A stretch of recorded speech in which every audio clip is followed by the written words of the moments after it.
For years, Kodak Black and Johnny Dang had one of the most loyal partnerships in hip-hop jewelry. Yes, sir!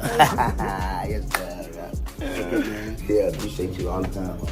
Then, a wave of fake diamond accusations swept through the Houston jewelry world, and the people closest to Johnny Dang's operation started talking. That, bro, I don't give a fuck about Johnny. Johnny can kiss my... This is what actually happened when Kodak Black and the King of Bling got pulled into hip-hop's biggest jewelry scandal. The arrest, Kodak, and what was actually going on.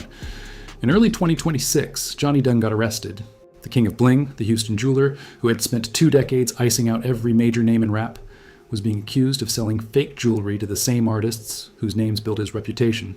Chains, grills, pieces that rappers had worn. In videos, flexed on Instagram, name-dropped in lyrics, all of it now under question.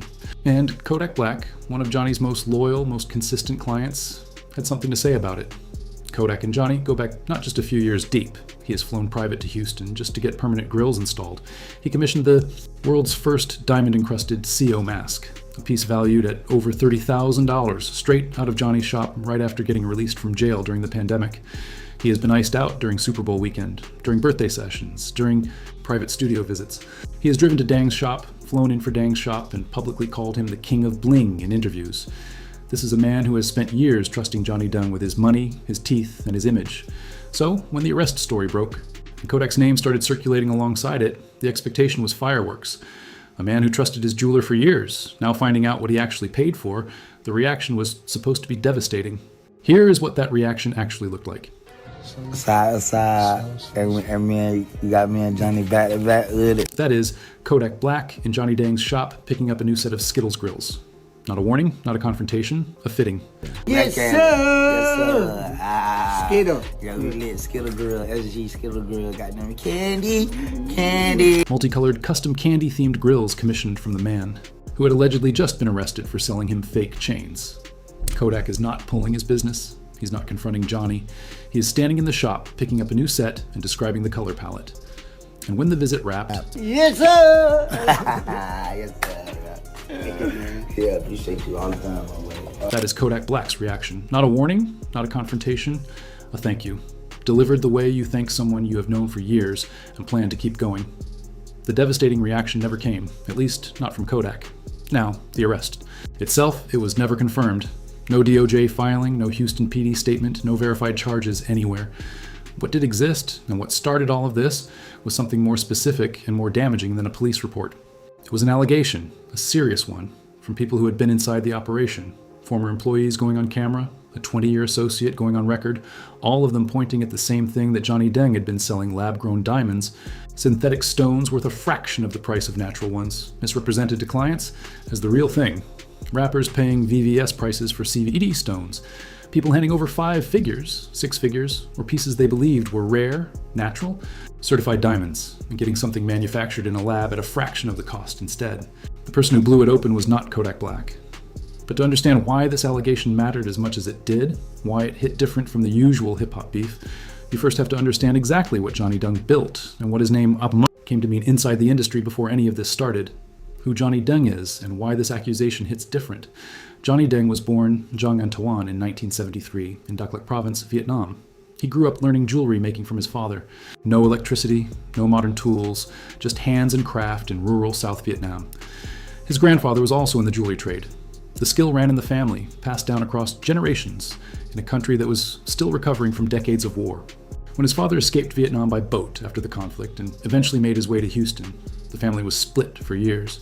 Johnny arrived to reunite with him in 1996, age 23, with limited English, limited money, and almost nothing else. Day 2 in America, he was already at a flea market bench doing repairs, earning around $35 a day. He hustled multiple jobs at once, sometimes living out of cramped shared housing, sometimes out of his car, sending money back when he could and stacking what little he kept. By 1998, he had saved enough to open TV jewelry in Sharpstown Mall. By the early 2000s, he had partnered with Houston rapper Paul Wall. Wall brought the rap connections and the street promotion. Dang brought the craft, and the production and the machine started turning. He describes the journey in his own words in GQ. When I came here, I went to work in flea market as a jewelry repair. After flea market, I opened in garage like a small kind of workshop. Repairs at a flea market, a garage workshop, then a mall storefront. The path was not glamorous and it was not fast, but every step was deliberate. The pivot into the grill game came through a very specific door, working alongside dentists, watching what their clients actually wanted and spotting a gap nobody had filled. So they need to go to the dentist to get the gold, and the customer requests him to put diamond for the grill.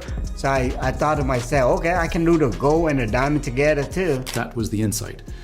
Dentists were doing the fittings, doing the impressions, applying the gold. But when clients wanted diamonds set into that gold, there was nobody in the room who could do it. Dung saw the gap and stepped into it. Gold and diamonds together in one custom fit, non-invasive, removable, precision cut to the individual tooth. It sounds obvious now because he made it the standard. Every grill artist operating at the high end of the market today is working. In the world he built. The move that launched him from Houston's jewelry scene into global hip-hop culture was Nelly's 2005 hit Grills. And the origin story of that song is its own minor scandal. Nelly had been sold a fake Johnny Dang grill by a copycat, a knockoff passed off as the real thing. When he found out through Paul Wall and Ty on tour, he went to the source and got an authentic set. Nelly thanked Paul Wall by putting him on the record. The record topped the Billboard Hot 100. Johnny appeared in the music video sitting there, handing over trays of pieces. The name Johnny Dang went from Houston underground to global household in the space of a single song cycle. After that, the clientele list read like a museum inventory of the last 2 decades of rap and celebrity culture.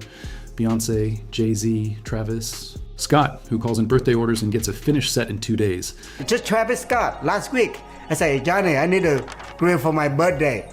Boom, 2 days later, I got a brand new set for him. The reason he could move that fast is structural, not just skill, but infrastructure. Most jewelers in the market are middlemen.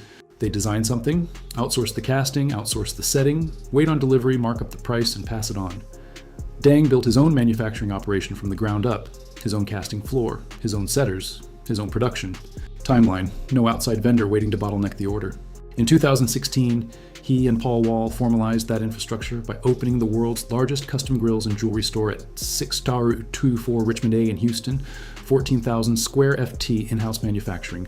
A showroom, a vault, a building that announced this is no longer a side hustle. By the time the allegations hit in 2026, the name Johnny Deng had become something more than a jeweler's name. It was certification. In hip-hop, when you say, I got this from Johnny Dang, you are not just naming a vendor. You are vouching for the piece. You are saying, this is real. This is authenticated. This is the real version of what you see on camera. That certification was the product as much as the diamonds themselves. And if the diamonds were not what they were supposed to be, the certification was worthless. Worse than worthless. It was a lie delivered with a handshake. Came from Vietnam, and to be a king of bling, that's called American dream. The American dream framing is central to who he is publicly. The immigrant who arrived with $35 a day flea market money and built a multi-million-dollar empire piece by piece. That framing is also what made the accusations that followed hit at something much deeper than a business dispute. Because the accusation was not just that he sold bad product. It was that the identity he had constructed, the credibility, the certifications, the handshake guarantee had been used as cover for something else entirely. The real accusation, the ex-employee and sauce walker, the first serious cracks in the public narrative came not from a rival jeweler, not from a rapper, not from a federal indictment, but from inside the shop itself. An ex-employee went on camera and dismantled the operation piece by piece. He was not an outside observer making guesses. He was someone who had worked the floor, flown out on behalf of the operation, handled clients, managed transactions, and watched the production process from the inside. His primary complaint when the video opened was financial, describing the economics of what it meant to be a worker inside a multi-million-dollar operation while getting paid $10 an hour. He flew out twice a week. Let's talk about how many times I done flew out for this dude and done picked up hundreds and thousands of dollars. May I remind y'all? Away from his daughters, away from home, picking up enormous sums of cash on behalf of the business, then returning to a paycheck that did not reflect what he was moving. He described claiming to have generated $9 million in revenue for the shop in a year, asking for a 4% commission increase, and being offered a $2 hourly raise instead. He described the scale of the gap in terms that were hard to argue with. I got 2 daughters, you know what I'm saying? I went and picked you up $100,000. I have $2, man. I got $2, right? $100,000 collected, $2 in pocket, 2 daughters at home. The pay grievance alone would have been enough to make the video circulate. But what came midway through was the allegation that changed the entire dimension of the story. He turned to the audience and told them directly to check their pieces. Hey bro, you sitting at your $1 million mansion, chilling, drinking your cognac. Like, everybody who's watching, if you got anything from Johnny, check that Go check your pieces. Not a vague warning, a specific instruction. And then he said what he claimed they would find. Because that boy be putting that CBD in y'all. And I've had several clients who come in and they'll be like, bro, why my get tested CBD? CBD, chemical vapor deposition, is the process used to grow synthetic diamonds in a laboratory. The stones are visually and chemically identical to natural diamonds. A layperson looking at a CVD stone next to a natural stone cannot tell the difference by eye. The difference shows up on a diamond. Tester, a device that detects the thermal conductivity pattern specific to how a stone was formed. And he was saying clients were coming back with pieces that failed that test. Multiple clients repeatedly coming back to the shop, asking why and being sent back to Johnny for answers. He described having to personally chase those clients down and manage the fallout. Every single person who works for you struggles, bro. Every single person who works for you is not making no money, bro. Like, feed your people before you start putting all that profit in your pocket, bro. This is the shape of the allegation. A top-line operation generating enormous revenue staffed by workers kept financially constrained enough to stay dependent, producing pieces that some clients were discovering were not what they paid for. And his conclusion? The line that spread faster than any other part of this video, stripped all the specifics away and reduced it to a single character judgment. I can't do that shit, bro. I can't work for a fake person, bro. That shit just not in me to work for fake people or a fake company or unloyal people who don't give out nobody, bro. Like, Fake person from inside the shop. That phrase hit differently than anything a competitor could have said from a distance. It was the vocabulary of someone who had been close enough to see through the image. Then came Saswalka, a Houston rapper with a documented 20-year relationship with Dan. Not a client from across the country, not a competitor from another city, but a local, a brother in his own telling, someone who had bought from Dang for 2 decades and called it a brotherhood. He went on record making the same core allegation that lab-grown CVD diamonds had been sold to him at natural diamond prices without disclosure. That preferential treatment was shown to celebrity clients, while day one, local clientele got a different standard. That the entire operation, the name, the guarantee, the handshake certification had been used as a mechanism to overcharge people who trusted it. The distinction between natural and lab-grown diamonds is not a cosmetic one. Lab-grown diamonds are chemically and visually identical to natural ones under normal inspection, but their market value is a fraction of the price. A 5-carat natural VVS1 round diamond can cost hundreds of thousands of dollars. A 5-carat CVD stone with equivalent visible clarity might cost a few thousand. If you're selling the CVD stone while representing it as the natural one, invoicing at natural diamond prices, using natural diamond language, presenting it as the same product, that is not a gray area. That is fraud. That was the accusation. And it was coming from 2 directions at once. Someone who had been inside the production process and someone who had been a client for 20 years. The clips everyone misread and the ones that tell the real story. With the ex-employee's video circulating, Saswalka's name attached to the allegations and the whole story building momentum. The content machine needed a flagship rapper to put at the center. Kodak Black's name and one old clip that had nothing to do with any of this became the vehicle. There was a 2024 video of Kodak where he complained about a $50,000 custom grill set he had received from Dang. The pieces were designed for visual impact, the kind of fully iced heavyweight aesthetic that looks extraordinary in a music video, or a photo shoot where the camera is close and the light is hitting right. But Kodak was wearing them day to day, and they were too bulky for that. Too big for his mouth, in a practical sense. He took them out on camera. He said he was going to go back wild. He did not call the diamonds fake. He did not accuse Johnny of fraud. The complaint was entirely about fit and design, a production criticism, not an authenticity allegation. That clip got pulled from 2024, stripped of all context, placed alongside the Saucewalla accusations and the ex-employee footage, and repackaged under titles describing a terrifying warning and a brutal attack on Johnny Dung. None of those. Words were in the clip, because here is what Drake said around the same period when Johnny Dung flew to him personally to handle a fresh grill, and the language he used to describe what was inside it. It's that real Houston love. Johnny from the sky for too many years. And I flew all the way here to drop me off the grill. That's the welcome to Houston gift. Johnny Dung flew to Drake's location. Hand delivery, personal service, and the description of what was in the box matters because it speaks directly to the 2-tier allegation at the heart of the story. Grill, this is all original. When they call me cat now, man. You know what I'm saying? the real So he come out with real BBS flawless diamond. When he come, he capped now. When a client of that caliber arrives, Drake, Kodak, Travis, Scott, the names that carry the most weight, the standard goes up. Real stones, certified, flawless. That is what the top tier receives, and that is entirely consistent with what Sauce Walker was alleging. Not that the biggest names got fake stones, but that everyone below that tier did. The preferential system, if it existed, would look exactly like this. Drake gets flawless naturals hand delivered. Someone 2 rungs below that on the client. List gets a CVD stone at the same price point. Meanwhile, through all of this, while the Kodak Reacts to Arrest content was circulating and the terrifying warning titles were pulling clicks, this is what the actual Kodak and Johnny Dang dynamic looked like in practice.